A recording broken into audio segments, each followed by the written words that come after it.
Chapter 46. Endowed with Power. In the fall of 1844, the Quorum of the 12 sent an epistle to all saints everywhere.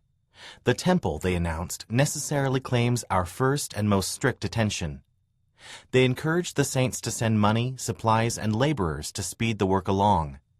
An endowment of power awaited them. All they needed was a place to receive it. The saints shared the apostles' urgency. In late September, Peter Maughan wrote Willard Richards about the saints' new coal mine 100 miles up the Mississippi River. He and Mary had recently sold their home in Nauvoo, used the money to purchase the mine for the church, and moved their family to a rough cabin near the work site. But already Peter longed to be back in Nauvoo cutting stone for the house of the Lord. "The only thing that rests on my mind," he told Willard, "is that the temple is being built right up, and I am cut off from the privilege of helping." With the temple walls climbing higher, Brigham was determined to continue the work Joseph had begun. Following the prophet's example, he prayed often with the endowed saints and asked the Lord to preserve and unify the church. Baptisms for the dead, which had stopped after Joseph's death, began again in the basement of the temple. Elders and 70s returned to the mission field in greater numbers. But challenges were never far away. In September, Brigham and the 12 learned that Sidney Rigdon was conspiring against them and denouncing Joseph as a fallen prophet. They charged him with apostasy, and Bishop Whitney and the High Council excommunicated him. Sidney left Nauvoo soon after, predicting that the saints would never complete the temple. Still concerned about her family's well-being, Emma Smith also refused to give her full support to the apostles. She cooperated with the trustees and trusts they had appointed to sort out Joseph's estate, but disputes over Joseph's papers and other property rankled her. It also troubled her that the apostles continued to teach and practice plural marriage privately. The women who had been sealed to Joseph as plural wives made no claim to his estate. After his death, some of them returned to their families. Others married members of the 12, who covenanted to care and provide for them in Joseph's absence. Quietly, the apostles continued to introduce plural marriage to more saints, married new plural wives, and started families with them. At the start of 1845, the saints' greatest challenges came from outside the church. Thomas Sharp and 8 other men had been charged with murdering Joseph and Hiram, but none of the saints expected them to be convicted. State legislators, meanwhile, sought to weaken church members' political power by repealing the Nauvoo City Charter. Governor Ford supported their efforts, and by the end of January 1845, the legislature stripped the saints living in Nauvoo of their right to make and enforce laws, and disbanded the Nauvoo Legion as well as the local police force. Without these protections, Brigham feared, the saints would be vulnerable to attacks from their enemies. Yet the temple was far from finished, and if the saints fled the city, they could hardly expect to receive their endowment. They needed time to complete the work the Lord had given them. But staying in Nauvoo, if only for another year, could put everyone's lives at risk. Brigham went to his knees and prayed to know what the saints should do. The Lord responded with a simple answer: stay and finish the temple. On the morning of March 1st, 38-year-old Louis Dana became the first American Indian to join the Council of 50. After Joseph's death, council meetings had stopped, but once the Nauvoo Charter was repealed and the saints realized their days in Nauvoo were numbered, the 12 had called the council together to help govern the city and plan its evacuation. A member of the Oneida Nation, Louis had been baptized with his family in 1840. He had served several missions, including one to the Indian Territory west of the United States, and had ventured as far away as the Rocky Mountains. Knowing Louis had friends and relatives among Indian nations to the west, Brigham invited him to join the council and share what he knew about the people and lands there. "In the name of the Lord," Louis told the council, "I am willing to do all I can." Over the years, the saints had grown deeply resentful of their nation's leaders for refusing to help them. Church leaders were now resolved to leave the country and carry out Joseph's plan to establish a new gathering place where they could raise an ensign to the nations, as the prophet Isaiah foretold, and live the laws of God in peace. Like Joseph, Brigham wanted the new gathering place to be in the West, among the Indians, whom he hoped to gather together as a branch of scattered Israel. Addressing the council, Brigham proposed sending Lewis and several other members of the council west on an expedition to meet with Indians from several nations and explain the saints' purpose for moving west. They would also identify possible sites for gathering. Heber Kimball agreed with the plan. "While these men are finding this location," he said, "the temple will be finished and the saints get their endowment." The council approved the expedition, and Lewis agreed to lead it. For the rest of March and April, he attended council meetings and advised fellow councilmen on how best to outfit the expedition and achieve its goals. By the end of April, the council had appointed 4 men to join Lewis on the journey, including Brigham's brother Phineas and a recent convert named Solomon Tyndall, a Mohegan Indian who had been adopted by the Delaware. The expedition left Nauvoo soon after, traveling southwest through Missouri to the territory beyond. On the island of Tubuai in the South Pacific, Addison Pratt calculated that it had been almost 2 years since he left his wife and children in Nauvoo. Although Louisa had doubtlessly written him, just as he had written home at every opportunity, he had received no mail from his family. Still, he was grateful to the people of Tubuai who had made him feel at home. The small island had about 200 inhabitants, and Addison had worked hard, learned their language, and made many friends. After a year on the island, he had baptized 60 people, including Repa, the oldest daughter of the local king. He also baptized a couple named Nabota and Talii, who had shared all they had with him and treated him like family. For Addison, it was a spiritual feast to hear Nabota and Talii pray for the saints in Nauvoo, and thank the Lord for sending Addison on a mission. Although thinking about Louisa and his daughters made Addison long for home, it also gave him a chance to reflect on the reason for their sacrifice. He was on Tubuai because of his love for Jesus Christ and his desire for the salvation of God's children. As he crisscrossed the island to visit the Tubuaian saints, Addison often felt a warmth and love that brought him and those around him to tears. "I have friends here that nothing but the bonds of the everlasting gospel could have created," he noted in his journal. 3 months later, in July 1845, Addison learned of Joseph's and Hiram's deaths in a letter from Noah Rogers, his fellow missionary, who was then serving farther away in Tahiti. As Addison read about the murders, the blood in his veins seemed to chill. About a week later, Noah wrote Addison again. Missionary labors in Tahiti and the surrounding islands had been less successful than Addison's on Tubuai, and the news from Nauvoo unsettled Noah. He had a wife and 9 children back home and was concerned for their safety. They had suffered much during the conflict in Missouri, and he did not want them to endure more trials without him. He planned to take the next ship home. Addison had every reason to follow Noah. With Joseph gone, he too feared for his family and the church. "What the results will be," he wrote in his journal, "the Lord only knows." Noah sailed away a few days later, but Addison chose to stay with the Tubuaian saints. The following Sunday, he preached 3 sermons in the local dialect and 1 in English. In Illinois, Louisa Pratt visited her friends Erastus and Rahama Derby in Bear Creek, a small settlement south of Nauvoo. While she was there, mobs set fire to a neighboring settlement of saints. Erastus left immediately to defend the settlement, leaving the 2 women to guard the house should mobs attack Bear Creek as well. That night, Rahama was too scared to sleep and insisted on standing guard while Louisa slept. When she awoke in the morning, Louisa found her friend exhausted but still on the alert. A tense day passed without incident, and when night came again, Louisa tried to convince Rahama to let her stand watch that night. At first, Rahama seemed too afraid to trust her, but Louisa finally coaxed her to sleep. By the time Erastus returned a few days later, the 2 women were worn out but unharmed. Erastus told them that saints at the neighboring settlement were living in tents and wagons, exposed to the rain and the night air. When the news reached Brigham, he called the saints living outside Nauvoo to gather to the safety of the city. Hoping to curb mob aggression and gain more time to fulfill the Lord's commandment to finish the temple, he promised Governor Ford that the saints would leave the area by spring. When Louisa learned this, she did not know what to do. With Addison on the other side of the globe, she did not feel she had the ability or resources to move her family on her own.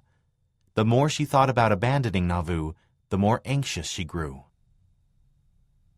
After a week of rain, the skies above Nauvoo cleared in time for the church's October 1845 conference. The day was unusually warm as saints from every part of the city climbed the hill to the temple and found a seat in its newly built first-floor assembly hall. While the rest of its interior was still largely unfinished, the building's outer walls and roof were completed, and the domed bell tower stood gleaming in the sunlight. As Brigham watched the saints file into the assembly hall, he felt torn. He did not want to abandon the temple or Nauvoo, but the recent mob attacks were only a taste of what would happen if the saints stayed in the city much longer. That spring, the men accused of murdering Joseph and Hyrum had also been acquitted, giving the saints further proof that their rights and liberties would not be honored in Illinois. Reports from Louis Dana on the expedition to the Indians were good, and over the past few weeks the apostles and the Council of 50 had been debating possible sites for the new gathering place. Church leaders had taken interest in the valley of the Great Salt Lake on the far side of the Rocky Mountains. Descriptions of the Salt Lake Valley were promising, and Brigham believed the saints could settle near there, eventually spreading out and settling along the Pacific coast. But the valley lay 1,400 miles away across a vast, unfamiliar wilderness, with few roads and almost no stores where they could purchase food and supplies. The saints already knew they had to leave Nauvoo, but could they undertake such a long and potentially dangerous journey? With the Lord's help, Brigham was confident they could, and he planned to use the conference to bolster and reassure church members. Parley Pratt spoke first in the afternoon session, alluding to the church's plans to move west. The Lord designs to lead us to a wider field of action, where there will be more room for the saints to grow and increase, he declared, and where we can enjoy the pure principles of liberty and equal rights. George A. Smith stood at the pulpit next and spoke of the persecution the saints had faced in Missouri. Threatened by an extermination order, they had evacuated the state together, covenanting to leave no one behind. George wanted the saints to do the same now, to give their all to help those who could not make the journey on their own. When George finished, Brigham proposed that they covenant with each other and with the Lord to leave no one behind who wished to go west. Heber Kimball called for a sustaining vote, and the saints raised their hands as a sign of their willingness to carry out their pledge. "If you will be faithful to your covenant," Brigham promised, "I will now prophesy that the great God will shower down means upon this people to accomplish it to the very letter." In the months following the conference, the saints made use of every saw, hammer, anvil, and sewing needle to build and outfit wagons for the westward trek. Workers also redoubled their efforts on the temple so they could complete enough of it to allow the saints to receive the ordinances there before they left the city. As the workers prepared the attic of the temple for the endowment and sealings, baptisms for the dead continued in the basement. Under the Lord's direction, Brigham instructed that men should no longer be baptized for women, nor women for men. Joseph in his lifetime did not receive everything connected with the doctrine of redemption, Brigham had taught the saints earlier that year. But he has left the key with those who understand how to obtain and teach to this great people all that is necessary for their salvation and exaltation in the celestial kingdom of our God. The change to the ordinance showed how the Lord continued to reveal his will to his people. "The Lord has led this people all the while in this way," Brigham declared, "by giving them here a little and there a little. Thus he increases their wisdom, and he that receives a little and is thankful for that shall receive more and more and more." By December, the temple's attic was finished, and the apostles prepared it for the endowment. With the help of other saints, they hung heavy curtains to divide the large hall into several rooms decorated with plants and murals.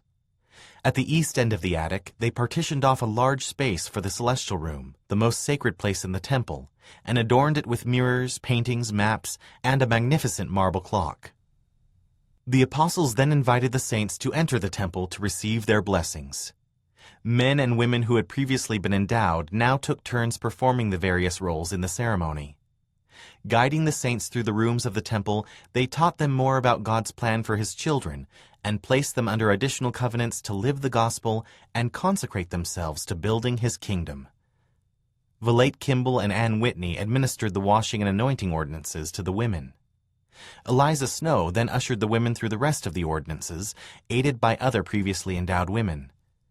Brigham called Mercy Thompson to move into the temple full-time to assist in the work there. After the start of the new year, the apostles began sealing couples together for time and eternity. Soon, more than 1,000 couples received the new and everlasting covenant of marriage. Among them were Sally and William Phelps, Lucy and Isaac Morley, Anne and Philo Dibble, Caroline and Jonathan Crosby, Lydia and Newell Knight, Drusilla and James Hendricks, and other women and men who had followed the church from place to place, consecrating their lives to Zion.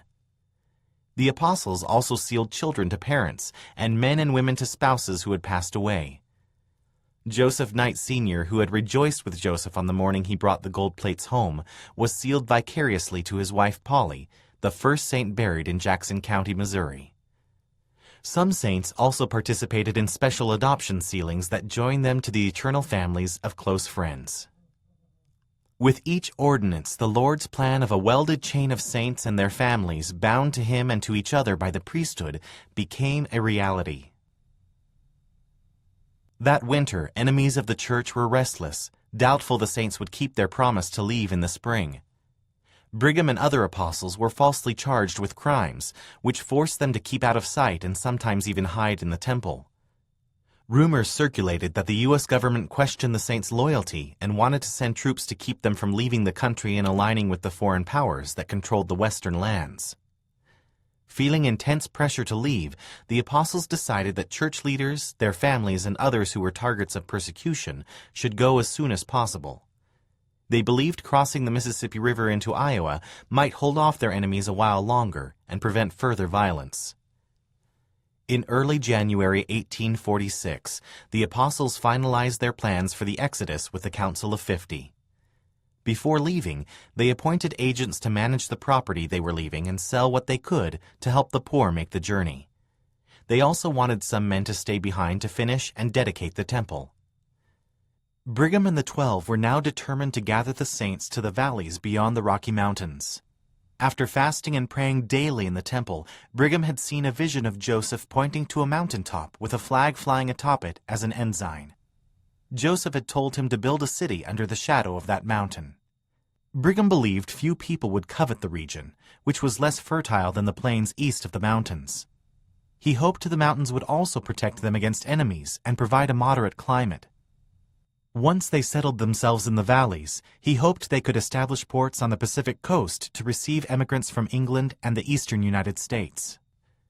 The council reconvened 2 days later, and Brigham again reflected on Joseph's desire to fulfill Isaiah's prophecy and raise an ensign to the nations.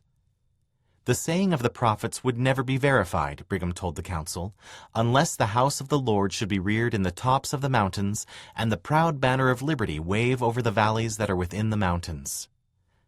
I know where the spot is, he declared, and I know how to make the flag.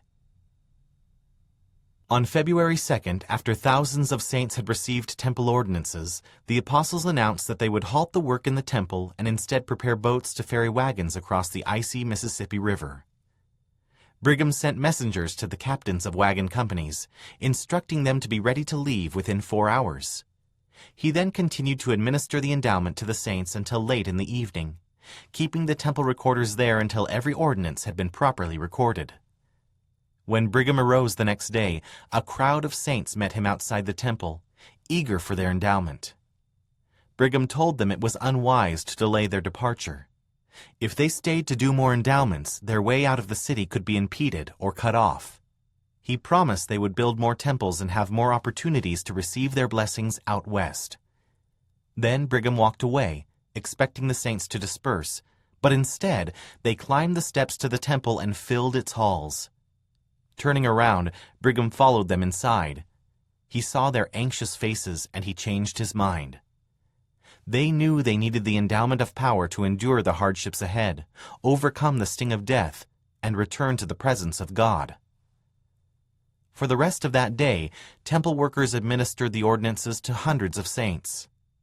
The next day, February 4th, 1846, an additional 500 saints received their endowment as the first wagons rolled out of Nauvoo. Finally, on February 8th, Brigham and the apostles met on the temple's upper floor. They knelt around the altar and prayed, asking God's blessing upon the people heading west and upon those staying in Nauvoo to finish the temple and dedicate it to Him. Over the coming days and weeks, companies of saints loaded their wagons and oxen onto flatboats and ferried them across the river, joining others who had already made the crossing. As they climbed a high bluff a few miles west of the river, many saints looked back on Nauvoo to bid an emotional farewell to the temple. Day by day, Louisa Pratt watched her friends and neighbors leave the city. She still dreaded the thought of going west without Addison's help and companionship. Everyone expected the journey to be full of unforeseen dangers, yet so far no one had asked her if she was prepared to make it, and none of the men who had called Addison on a mission had offered to help her move. "Sister Pratt," a friend said one day after she voiced her feelings, "they expect you to be smart enough to go yourself without help, and even to assist others." Louisa thought about that for a moment. "Well," she said, "I will show them what I can do." With snow swirling around her, Emily Partridge shivered as she sat on a fallen tree along the western bank of the Mississippi. Her mother and sisters had crossed the river 6 days earlier and had camped nearby, but Emily did not know where. Like many saints who had left Nauvoo, she was tired, hungry, and anxious about the journey ahead.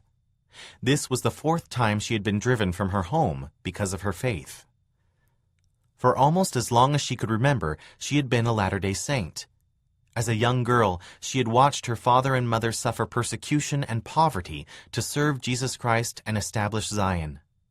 By 16, when mobs forced her family out of Missouri, Emily had already spent much of her life searching for a place of refuge and peace. Almost 22 now, she was starting another journey. After Joseph's death, she had married Brigham Young as a plural wife. The previous October, they had a son, Edward Partridge Young, named for her father. 2 months later, Emily entered the temple and received her endowment. If her baby survived the journey, he would grow up in the mountains, safe from the mobs of his mother's youth. Yet he would never know, as Emily had, what it was like to live in Jackson County or Nauvoo. He would never meet Joseph Smith or hear him preach to the saints on a Sunday afternoon. Before crossing the river, Emily had called at the Nauvoo mansion to see Joseph and Emma's infant son David Hiram, born 5 months after the prophet's death. The hard feelings that had once existed between Emma and Emily were gone, and Emma invited her into her home and treated her kindly. Emma and the children were not going west. Her struggle to accept plural marriage, as well as ongoing disputes over property, continued to complicate her relationship with the church and the 12. She still believed in the Book of Mormon and had a powerful testimony of her husband's prophetic call, but rather than follow the apostles, she had chosen to stay in Nauvoo with other members of the Smith family. Sitting along the Mississippi, Emily grew colder as large snowflakes collected on her clothes. Brigham was still in Nauvoo, overseeing the Exodus, so she rose and carried her baby from one campfire to another, searching for warmth and a familiar face. Before long, she reunited with her sister Eliza and joined her in an encampment of saints at a place called Sugar Creek. There she saw families huddled in tents and wagons, clinging together for warmth and comfort against the cold and an unknown future. No one in the camp knew what the morning would bring, yet they were not leaping blindly into the dark. They had made covenants with God in the temple, strengthening their faith in His power to guide and sustain them on their journey. Each trusted that somewhere to the west, across the summits of the Rocky Mountains, they would find a place to gather together, build another temple, and establish the kingdom of God on earth.